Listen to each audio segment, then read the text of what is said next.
going to talk about teamwork because we are all, one big team, and we can't go it alone. We really need help when we're talking about our walk team. We need help recruiting. We need help, sort of rallying the troops.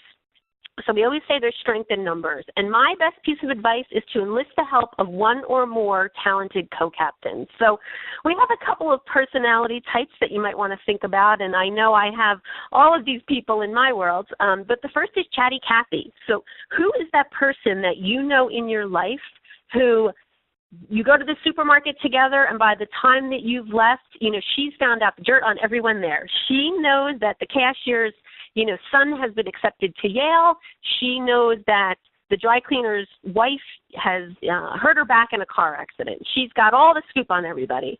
So this is the perfect person who's essentially your street team. So, engage Kathy, get her to be a co-captain, provide her with offline donation forms so she can walk around town collecting some checks and donations. When she goes in the bagel place, she could walk out with a $50 check. Or give her some posters for your team that you can download from our website and ask her to promote your team for the walk. She can get a crowd there like it's nobody's business. And then we've got Networking Nancy. Now, Nancy is all around town. Nancy has a LinkedIn profile with over 500 people following her. She is the president of the PTA. She is organizing a fundraiser at the church. She is part of the women's group for her business. So she knows a lot of people, but maybe a little overcommitted. But Nancy is the perfect person to engage on your team, whether she can attend in person or is a virtual walker and sort of just created her own page. Ask her to send an email or two on your behalf to her network, because even if she just helps in that small way, she can reach a lot of people. And as we all know, there's a lot of people who are impacted by lupus. So we know that Nancy's got to know a few people who have been impacted by the disease and would want to come on and support you for the walk. Then we've got Organize Oscar. I love Oscar. He's got a spreadsheet for everything. If you are making T-shirts, he knows everybody's size. He's written down every place where you can solicit, and he knows every single person on your team who can get a matching gift. Oscar also has found the perfect spot for your meeting place for your team. He's communicated at the time and the details, and he's ready to go. So Oscar's a great guy to have on your team. And then there's Tech Savvy Tamara. We just went over a lot of technical support that you can have for the walk. We have our mobile app. We can, use the Facebook app and set reminders. But some of these things may not be your strength or somebody else's on your team. So it's good to have Tamara helping out and supporting you with social media and helping some of your team members to get registered. The important thing to remember is supporters are all around you. Friends, family, coworkers, professional affiliations, local merchants. When we did this session earlier, somebody mentioned neighbors. What about your neighbors? Maybe some of them would want to come support your walk and join you. And those who can't walk with you are potential donors and volunteers, and that's really the most important thing to remember. Just because somebody can't come, they'll maybe make a donation, and even if it's $10 or $20, it all adds up.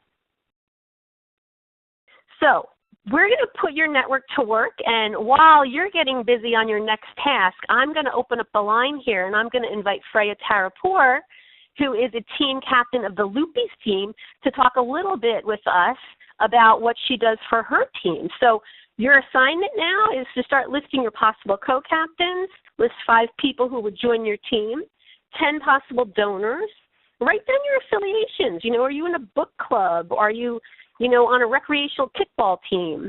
Where are the people in your world? And Freya, I am so happy that you are on the call. Do you want to say hi and talk a little bit about your team?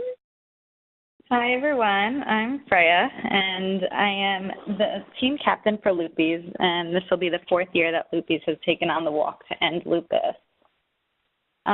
So my team is really a true melting pot of the people from various aspects of my life. Most of the Lupus walk with me on walk day, but there are also many who are unable to walk, and them too, they're considered Lupus to me. So remember that when recruiting your team, a team has lots of parts, and it's important and thoughtful to recognize everyone who helps, whether it's behind the scenes or at the walk day itself. And super duper quick, I just want to share a couple examples of a few remarkable members I have who have participated in an alternate way. So things that you can remember when someone tells you, like, oh, hey, I can't be there. You know, they have a previous engagement, or maybe they live in another state and they can't make it to your walk. So during my first walk year, my friend Steph, she had a baby and she moved from the tri-state area to North Carolina. She was unable to make the trip north for the walk, but she ended up setting up an afternoon for her and her new friends down there to walk with their children and support Lupus locally around her. It helped raise some local awareness, and she got a lot of donations through that. Another close friend of mine, Nicole, she couldn't make it to the walk last year due to some previous engagements, but she still ended up making her own page under the team, and she promoted Lupus through emails and social media. Lastly, Rachel, she works with children. She's a social worker and has work on Saturday mornings, so she was unable to make the walk because of her work engagements.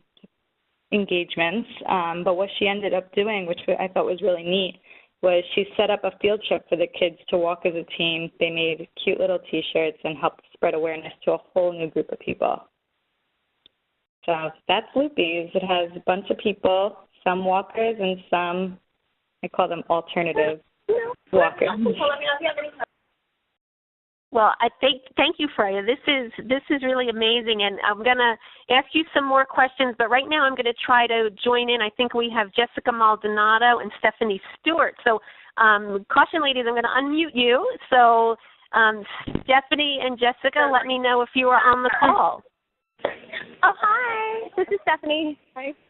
It's Jessica. I'm here. Stephanie is from, she has a fabulous team in L.A. It's the team Wonder Wandas. What a fabulous team name. So we are talking about teamwork, and I wonder if you would talk to us a little bit about what tools you found most useful to communicate about your team. Well, okay. Actually, I do that through my job.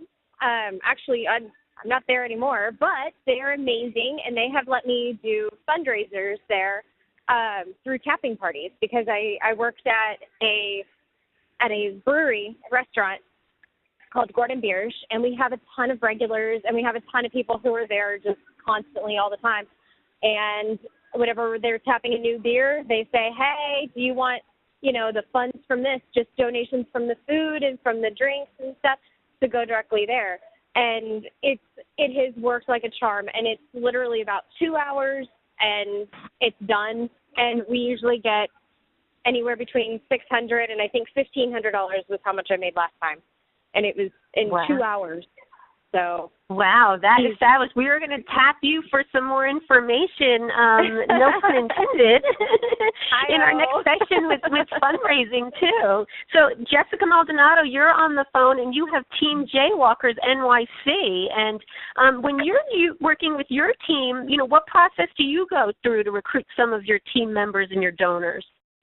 Well, hi everybody, and thank you for having me. Pretty much my team started out with my family, because my biggest support is my husband and my son. So when I decided to do my first walk, this will be my 5th this year. So when I decided to do my first walk, it consisted of, my family and my siblings and just some really close friends that have always been by my side before I was diagnosed. So they were there with me for the first walk and continued to come with me the second walk. And every time they saw that we had fun, they kept coming, back for more. So, that was exciting. Then I did some team shirts for us just to build up the momentum. And when it came to fundraising, this is now my 5th year, I've done a Zoom. Oh, Jessica, I think you're cutting out a little. Can you hear me a little better? Yes. Okay. So this will be my 5th year doing not only the walk, but a Zumbathon. So it's pretty much Zumba for Lupus. I've been fortunate enough to know some wonderful instructors that pretty much donate their time. And, we set up a date, and the girls put together all the songs they like. And just from their following alone, whether they go to the same studio as them or the same, gym facility, whatever it is, their following will come, and it's been, pretty much repeat donators, people who want to come to the Zumbathon because we have so much fun, and that's how I make a majority. That's how I make the majority of the donations right there. Wow, that's great. And Freya, I wanted to get back to you. So, you've been doing your team for a while. How do you set your recruitment and fundraising goals, and how do you really communicate that to your team? What I like to do is, I guess, firstly, to recruit my team, I go to everyone individually. I like to keep things personal. I think you mentioned that already. I think recruiting a team can be overwhelming, and if you started it by attacking it one person at a time and really telling them why you're asking them and what it would mean to you personally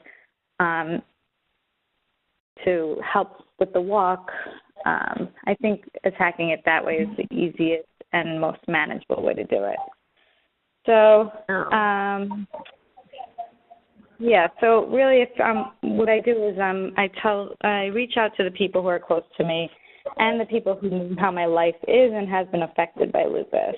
And not only do they say yes, but they're really eager to be a part of something that could help my life. In regards to promoting the walk and keeping everyone involved, I use a Facebook group. I keep the same Facebook group, and I've had it, I think, since the first year I started. It's just a really easy way to keep track of your team members. You can make sure everyone is registered on that. You can ask for help or post different things on what you might need to help with the walk and your fundraising events. And it's convenient. There's like a little tab where you can have your events posted on there, and you could keep kind of everything separate and organized. In regards to, I think you asked about setting goals, each year I just try to exceed last year's. So I keep things manageable. I don't try to set goals that are going to be stressful or impossible for me and my team members to achieve. I think each year I've tried to exceed the last year's goal by $500. So far I do that and much more. But I try to keep things manageable, and I think that's the key. Well, I think this is great advice, and I really love the idea of keeping that Facebook group going because you're keeping connected with your team members year-round. So, whether you're sharing a random photo or on a Throwback Thursday or just promoting some new event, and I'm going to switch it over to Nicole in a second, who's going to talk about some fundraisers. You're really keeping people engaged throughout the year. Yeah, definitely. Great. Well, this has been a great topic.